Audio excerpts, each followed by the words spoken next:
رہو، اور رمضان بھی ہے، اور شوال شوال رہے گا، رمضان رمضان رہے گا. بھائی قرآن کا حکم کیا ہے؟ ان الذین یحبون ان تشیع الفاحشۃ فی الذین آمنوا لہم عذاب علیم فی الدنیا والآخرہ. جو لوگ بے حیائی پھیلاتے ہیں ان کے لیے دنیا میں بھی دردناک عذاب اور آخرت میں بھی. دنیا میں دردناک عذاب تو حکومت دے گی، اگر اسلامی حکومت ہوگی. حکومت دے نہیں رہی ہے، وہ تو ایسے قوانین پاس کر رہی ہے کہ بے حیائی اور زیادہ پھیلے. لیکن آخرت میں اللہ کی حکومت، اس سے کون بچا سکتا ہے ان کو؟ تو آج جو ہم نے قرآن پڑھا ہے نا، اس میں یہ بھی ہے کہ الشیطان یعیدکم الفقر ویأمرکم بالفحشاء، کہ شیطان تم سے بے حیائی کے وعدے کرتا ہے، اور انما یأمرکم بالسوء والفحشاء، تمہیں برائی اور بے حیائی کا حکم شیطان دیتا ہے. شیطان کا کام ہے یہ. رحمان وہ ہمیں حیا کا حکم دیتا ہے، اور اللہ کا دشمن شیطان وہ ہمیں بے حیائی کا حکم دیتا ہے. تو اس لیے میڈیا کی اس قسم کی حرکتوں پر احتجاج کرنا چاہیے. آپ اگر بے حیائی کر بھی رہے ہو تو کم از کم اس بے حیائی کے ساتھ رمضان کا لیبل مت لگاؤ. تو اس لیے اس پہ سوشل میڈیا پہ نا بھرپور آواز اٹھائیں اور اس کے خلاف بات کریں. اس کا بڑا اثر پڑتا ہے جب سوشل میڈیا پہ آواز اٹھتی ہے. الحمدللہ نحمدہ ونصلی علی رسولہ الکریم. رمضان 2026 کی آج پہلی تراویح کا کچھ خلاصہ بیان کروں گا. آج ہم نے سوا پارہ پڑھا ہے. پہلا پارہ اور دوسرے پارے کا ربع یعنی ایک چوتھائی حصہ. سورہ بقرہ قرآن مجید کی پہلی سورت ہے. چاہیے گھڑی میں ٹائم صحیح ہو رہا ہے؟ صحیح ہو رہا ہے نا. اللہ تعالیٰ نے اس سورت میں قرآن مجید کی ابتدا میں اللہ تعالیٰ نے قرآن کا تعارف کروایا ہے. دیکھو رمضان جو ہے نا، یہ قرآن کا مہینہ ہے. ھدی للناس وبینات من الہدی والفرقان. اللہ کہتے ہیں قرآن میں کہ رمضان وہ مہینہ ہے جس میں ہم نے قرآن کو نازل کیا جو لوگوں کے لیے ہدایت ہے.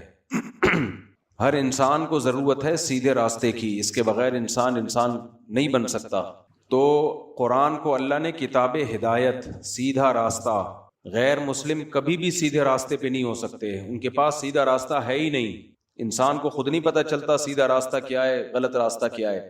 صحابہ کرام رمضان کے مہینے میں مسجدوں کو بھرپور طریقے سے آباد کیا کرتے تھے. قرآن سنتے، قرآن سناتے. اسی چیز نے ان کو اللہ کے دین سے جوڑ کے رکھا ہوا تھا. اسی چیز نے ان کو بڑی بڑی طاقتوں کے سامنے احساس کمتری میں مبتلا نہیں ہونے دیا. تو اس لیے شوق و رغبت کے ساتھ یہ درس آپ سنا کریں. پہلا مرحلہ ہوتا ہے سیدھی بات کو سن لینا. جب انسان میں سننے کی صلاحیت پیدا ہوتی ہے پھر اللہ اس کو عمل کی توفیق دے دیتے ہیں. سنے ہی نہیں تو کہاں سے عمل ہوگا. اور یاد رکھو اس زمانے میں اگر تم نے قرآن نہیں سنا، قرآن کیا کہتا ہے، سیدھا راستہ کیا ہے، تو پھر اتنے گمراہ ہو گئے کہ پہلے اس کا تصور بھی نہیں تھا. کیونکہ خوب اچھی طرح سمجھ لینی چاہیے یہ بات کہ انسان اگر اپنا کوئی راستہ متعین نہیں کرتا وہ دوسروں کے راستے کا حصہ بن جاتا ہے. پھر وہ آپ اگر اپنا خود ہدف متعین نہیں کریں گے نا، کس ٹریک پہ میں نے زندگی گزارنی ہے، تو شیطان پھر آپ کو اپنے والے ٹریک پہ لے جانا شروع کر دے گا. آج انسان کا مقصد 3 چیزوں میں منحصر ہے: عزت، شہرت، پیسہ. بس اس کے علاوہ کچھ ہے ہی نہیں، سوچتا ہی نہیں ہے.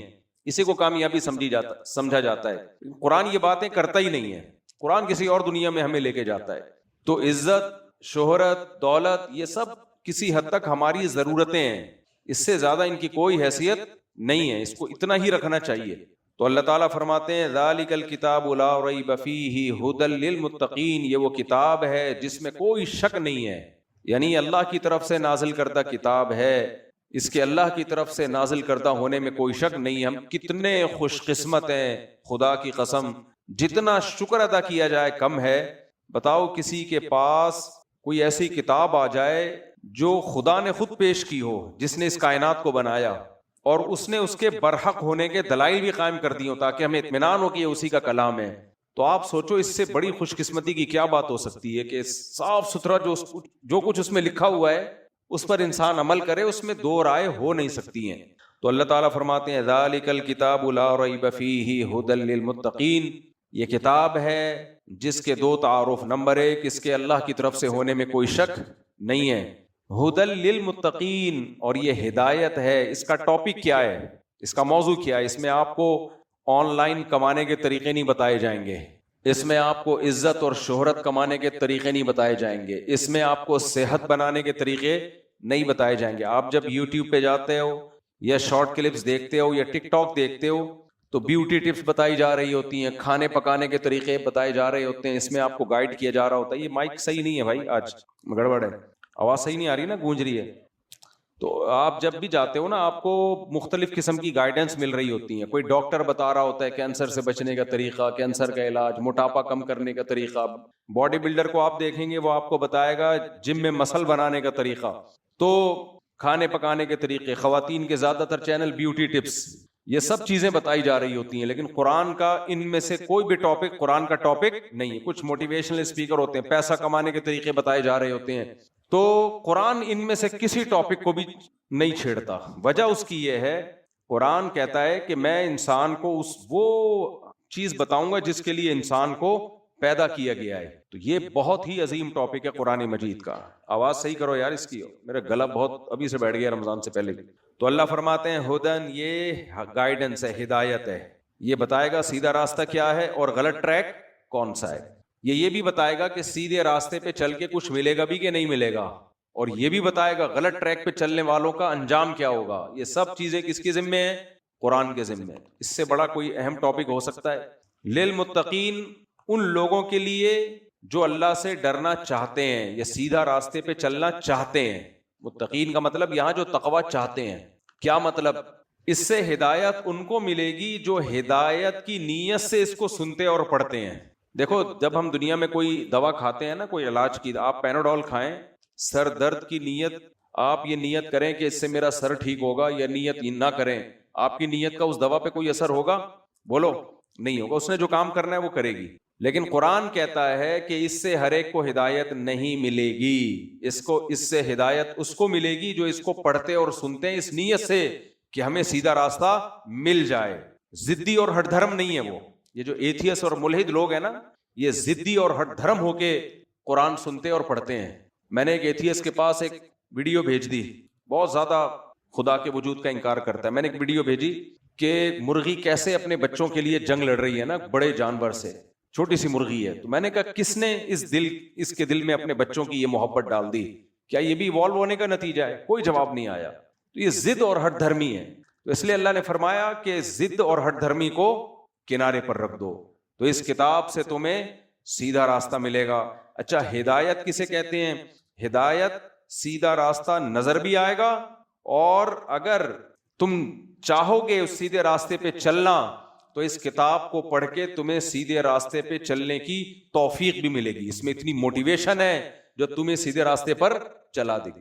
یہ ایسا ہی ہے جیسے کوئی آپ کو سیدھا راستہ بتا رہا ہو، اور بتانے کے ساتھ ساتھ اس راستے پہ چلنے کے لیے گاڑی بھی خود مہیا کر رہا ہو، اور گاڑی میں ڈیزل بھی خود ڈال رہا ہو، اور ڈرائیور بھی اس میں آپ کے ساتھ بٹھا دے۔ یہ ہوتی ہے حقیقت، صحیح معنوں میں گائیڈنس۔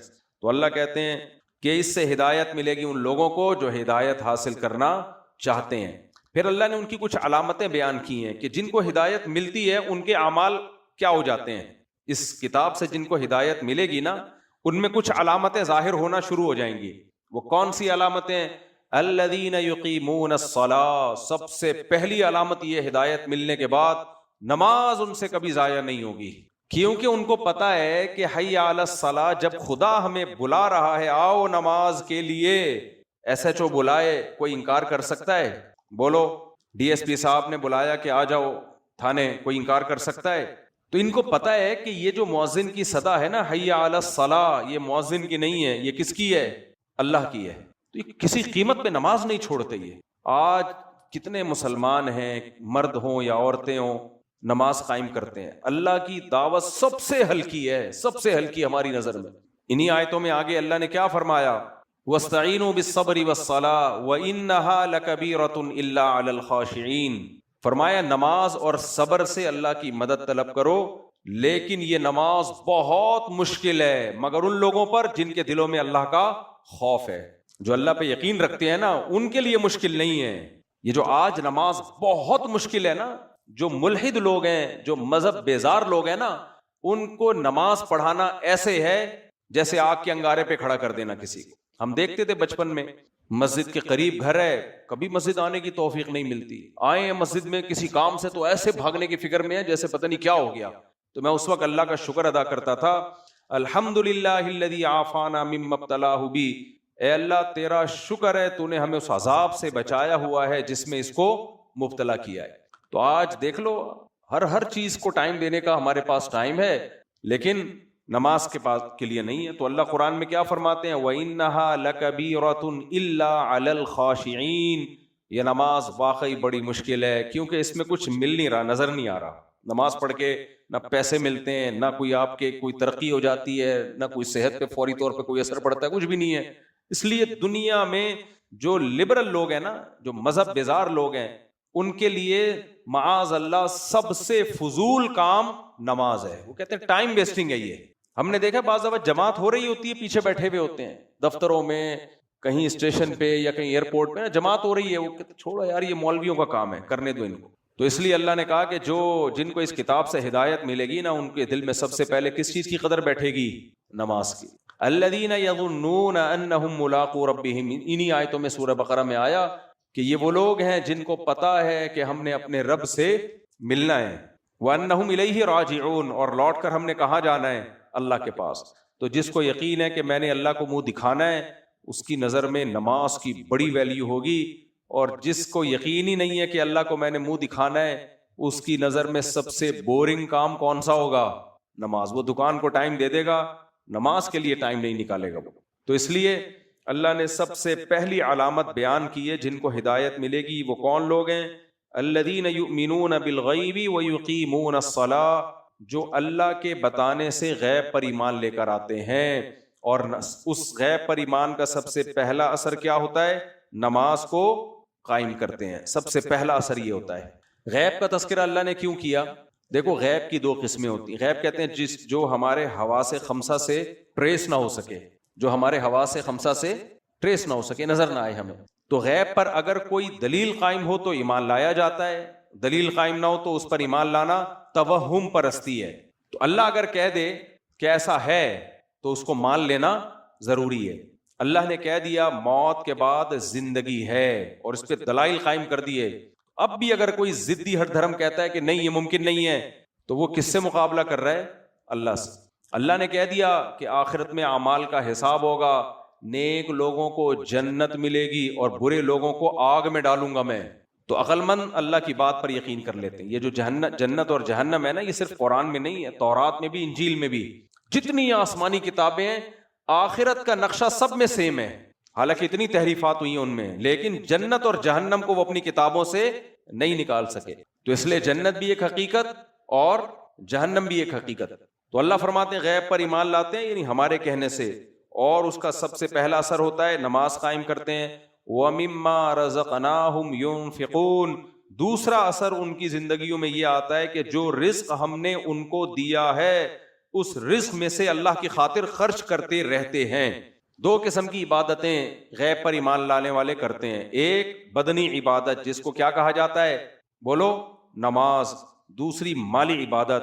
جو دنیا پرست آدمی ہے وہ مال پر سانپ بن کے بیٹھ جاتا ہے.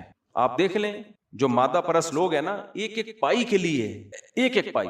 یہ جو آپ سنتے ہیں نا غیر مسلم لوگ نے اپنی ساری جائیداد فلانے کو دے دی، یہ مرنے کے بعد دے رہے ہوتے ہیں. یہ کہ مرنے کے بعد یہ اس کو دے دینا، اس کو دے دینا، فلانے کو. ورنہ میں نے کچھ ہوتے ہیں بہت تھوڑی مقدار میں، میں نے تو ملیشیا میں وہ قبرستان دیکھا ہے جہاں غیر مسلم لوگوں کی قبریں، جس میں انہوں نے وصیت کی ہوئی ہے کہ ہمیں ہمارے مال سمیت قبر میں دفن کرنا، اور کیا جاتا ہے ان کو. تو مسلمان میں سخاوت غیر مسلم سے زیادہ ہوتی ہے. اگر کوئی غیر مسلم آپ کو سخی نظر آ رہا ہے نا، تو وہ آپ کو اس لیے سخی نظر آ رہا ہے کہ اس کے پاس جتنا مال ہے آپ اس کو اپنے مال سے کمپیئر کر رہے ہوتے ہو. مثال کے طور پر ایک آدمی اگر 1 لاکھ روپے صدقہ کرتا ہے تو رکشا چلانے والے کو یہ تھوڑا صدقہ لگے گا یا بہت زیادہ؟ بہت زیادہ. لیکن اگر اس کی آمدن 20 کروڑ ہے تو اس میں 1 لاکھ تو کچھ بھی نہیں ہے، وہ تو ویسے ہی گر جاتا ہے. تو کسی بھی قوم کے بارے میں دیکھنا ہونا کہ سخاوت کس میں زیادہ ہے، تو ان جیسے مالدار لوگوں کو اس قوم کے ان جیسے مالدار لوگوں سے کمپیئر کرنا چاہیے. مسلمان کی کتنا سخی ہوتا ہے، مسلمان کی آمدن میں اس کے ماں باپ کا حصہ، مسلمان مرد کی آمدن میں اس کی بیوی کا حصہ، اس کے بچوں کا حصہ، زکوٰۃ، صدقہ فطر، قربانی، اس کے علاوہ جو خرچ کرتا رہتا ہے. رمضان میں آپ دیکھیں لوگ کیسے خرچ کر رہے ہوتے ہیں. غیر مسلموں میں یہ نہیں ہے، غیر مسلموں میں نہیں ملے گا آپ کو یہ، الا ماشاء اللہ. تو اللہ قرآن میں ہمارے جو ٹرسٹی ہاسپٹل چل رہے ہیں نا، ان ملکوں میں جو غیر مسلم کنٹریز ہیں، ان ملکوں میں حکومتیں جو ارب روپے کی مالک ہوتی ہیں، وہ جن ہسپتالوں کو چلا رہی ہوتی ہے نا حکومت کے خرچے پہ، اتنا خرچے پہ ہمارے ہاں عوام ہسپتالوں کو چلا رہی ہوتی ہے، حکومت نہیں چلاتی. یہ جو ہمارے چند ہاسپٹل ہیں، انڈس ہاسپٹل دیکھ لو، شوکت خانم دیکھ لو، اور اس کے علاوہ اور بہت سارے ہسپتال ہیں، اور اس کے علاوہ دینی مدرسے دیکھ لو، دارالعلوم کرنگی دیکھ لو، جامعۃ الرشید دیکھ لو، بنوری ٹاؤن دیکھ لو، لاکھوں ہزاروں مدرسے ہیں، یتیم خانے دیکھ لو. یہ سارے کے سارے کیا گورنمنٹ چلا رہی ہے؟ اربوں کھربوں روپے ان کا بجٹ ہے. یہ سارے بجٹ کون خرچ کر رہا ہوتا ہے؟ ارب روپے بجٹ صرف انڈس ہاسپٹل کا ہے. تو اس لیے اللہ نے فرمایا کہ جو ہم پر ایمان لاتے ہیں ان کی سب سے پہلی علامت نماز قائم کرتے ہیں. نمبر 2 وَمِمَّا رَزَقْنَاهُمْ، ہم نے جو روزی ان کو دی ہے، اس لیے کہ ان کو یہ احساس ہوتا ہے یہ ہماری نہیں ہے، یہ کس نے دی ہے ہمیں؟ یہ اللہ نے دی ہے. اس میں سے خرچ کرتے رہتے ہیں. کیسے خرچ کرتے ہیں؟ قرآن میں اس کو بھی بیان کیا، سرًا وعلانیةً، دکھا کے بھی خرچ کرتے ہیں اور چھپ کے بھی خرچ کرتے ہیں. دائیں ہاتھ سے دیتے ہیں، بائیں کو پتہ ہی نہیں چلتا، اور پبلک کو دکھا کے بھی خرچ کرتے ہیں. دکھا کے خرچ اس لیے کرتے ہیں تاکہ لوگوں میں خرچ کرنے کا جذبہ پیدا ہو. اس لیے ہم نے علماء سے سنا ہے کہ اپنی اولادوں سے بھی صدقات کروانے چاہیے تاکہ ان کو دینے کی عادت پڑے. ہر وقت یوں کر کے نہ بیٹھے رہیں، وہ پیسے دے دو پیسے دے دو. بچے یہی چل رہے ہوتے ہیں نا، ابا پیسے دے دو، گٹکے کے پیسے دے دو، پان کے پیسے دے دو، ہر چیز کے پیسے. خرچ کرنے والا مسلمان کبھی بھی کنجوس نہیں ہو سکتا، یہ خوب سمجھ لو. تو اس لیے اللہ نے یہ 2 علامت، میں اس کو زیادہ فوکس اس لیے کر رہا ہوں کہ قرآن شروع ہی یہیں سے ہو رہا ہے. قرآن شروع ان 2 علامتوں سے ہو رہا ہے. آج ہمارا مذہب حلوے مانڈو کا مجموعہ بن چکا ہے. کھانا ادھر سے کھا لو، ادھر سے کھا لو، ادھر سے کھا لو، ادھر سے کھا لو، فلانے کے حلوے، کنڈے، اور یہ بریانیاں اور یہ سب چیزیں بن چکی ہیں. تو مسلمان کے اندر 2 صفات کا ہونا بہت ضروری ہے، یہ اس کی علامت ہے. اور یہ کس کے لیے کرے گا یہ کام؟ اللہ کے لیے. بے نمازی مسلمان نہیں ہو سکتا اور کنجوس کمبخت مسلمان نہیں ہو سکتا. صحابہ تو ایسے سخی تھے. ابو طلحہ انصاری رضی اللہ تعالی عنہ نبی کے پاس آئے، یا رسول اللہ نے قرآن میں فرمایا کہ تم نیکی کی حقیقت کو اس وقت تک نہیں پہنچ سکتے جب تک محبوب چیز اللہ کی راہ میں صدقہ نہیں کرتے. یا رسول اللہ، میری محبوب چیز تو میرا باغ ہے، اللہ کی راہ میں صدقہ. پورا گارڈن، پورا باغ جو سورس آف انکم تھی اٹھا کے صدقہ کر دیا. سمجھتے ہو گے نہیں سمجھتے ہو؟ حضرت زینب رضی اللہ تعالی عنہا، نبی صلی اللہ علیہ وسلم جب مال غنیمت آتا نا، سال کا پورا راشن دے دیا کرتے تھے اپنی ازواج. آپ صلی اللہ علیہ وسلم کی ازواج صبح سے صدقہ کرنا شروع کرتی اور رات تک 1 سال کا پورا راشن ختم. سیدہ عائشہ بھی ایسا ہی کرتی. تو آپ کے بھانجے جو عبداللہ بن زبیر تھے، ان کو ایک دفعہ غصہ آ گیا ان کو کہ بھئی آپ اپنے لیے کچھ بچاتی نہیں ہو. انہوں نے قسم اٹھا لی کہ اللہ کی قسم میں آپ کے ہاتھ روکوں گا. اپنی خالہ کو کہا کہ میں اللہ کی قسم آپ کے ہاتھ روکوں گا. حضرت عائشہ کو اتنا غصہ آیا کہ تو مجھے صدقہ کرنے سے روک رہا ہے، حالانکہ وہ خیر خواہی میں کر رہے تھے. اتنا غصہ آیا، فرمایا اللہ کی قسم میں تجھ سے کبھی بات نہیں کروں گی. قسم اٹھا لی. پھر بڑے بڑے صحابہ نے سفارشیں کر کے آپ سے قسم توڑوائی. تو حضرت عائشہ نے قسم تو توڑ دی، بات چیت شروع کر دی، مگر قسم توڑنے کا جو کفارہ تھا نا، وہ ایک غلام آزاد ہے. اور حضرت عائشہ ساری زندگی غلاموں کو خرید کے آزاد کرتی رہی ہیں تاکہ میری قسم کا ایک جو میں نے توڑی ہے اس کا صرف کفارہ نہ ہو، جو دل میں خلش ہے وہ بھی ختم ہو جائے. تو وہ لوگ ایسے تھے میرے بھائی. اور آج مسلمان کیا ہوتا جا رہا ہے، سخاوت تو دور کی بات، جو واجب حق ہے نا دوسرے کا وہ بھی نہیں دے رہے ہوتے. کسی سے کوئی چیز منگوا کے دیکھ لو، آپ سے کوئی بولے نا یہ فلانی چیز لے کر آؤ، آپ لے کر آؤ، آپ لے کر آ گئے، پھر وہ کہے پیسے دے دو، کل لے لینا، پرسوں لے لینا، ترسوں لے لینا. اتنا سڑاتے ہیں نا بندے کو، آدمی کو دماغ خراب ہونا شروع، ڈپریشن میں جانا شروع ہو جاتا ہے. یار اس کا حق ہے، پہلے پکڑا کیوں نہیں دیتے اس کو؟ فوراً خود فون کر کے پوچھو، خود بولو بھائی آپ کے کتنے پیسے باقی ہیں. دکانوں میں راشن والے کا حساب دیکھ لو، دودھ والے کا حساب دیکھ لو، مکانوں کے کرائے دیکھ لو. یہ تو اس کا واجب حق ہے نا، وہ نہیں دے رہے ہوتے. کرایہ دار یاد دلا کے مالک مکان یاد دلا کے تھک جاتا ہے. تو آج جو لازم بہنوں کی وراثت نہیں دے رہے، بیوی کا مہر نہیں دے رہے، کام کروانا ہوگا فوراً کروا لیں گے، پھر پیسے دینے میں کیا کرتے ہیں؟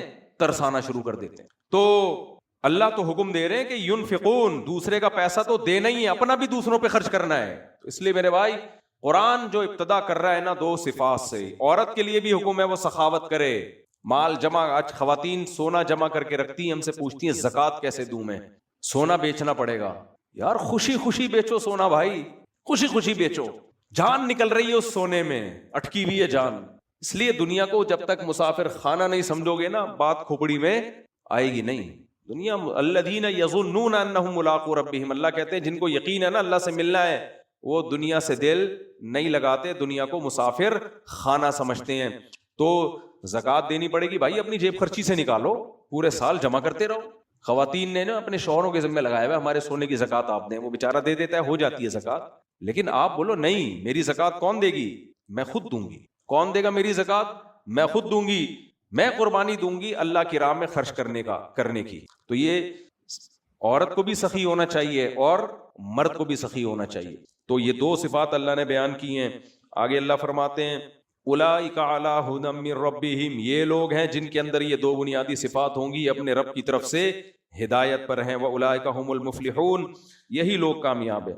آگے اللہ تعالیٰ نے ان آیات میں نا سورہ بقرہ جو قرآن کی ابتدا ہو رہی ہے ایک بہت اہم ترین آیت ہے جس میں تمام انسانوں کو خطاب ہے, جس سے آپ کو اسلام سمجھ میں آئے گا.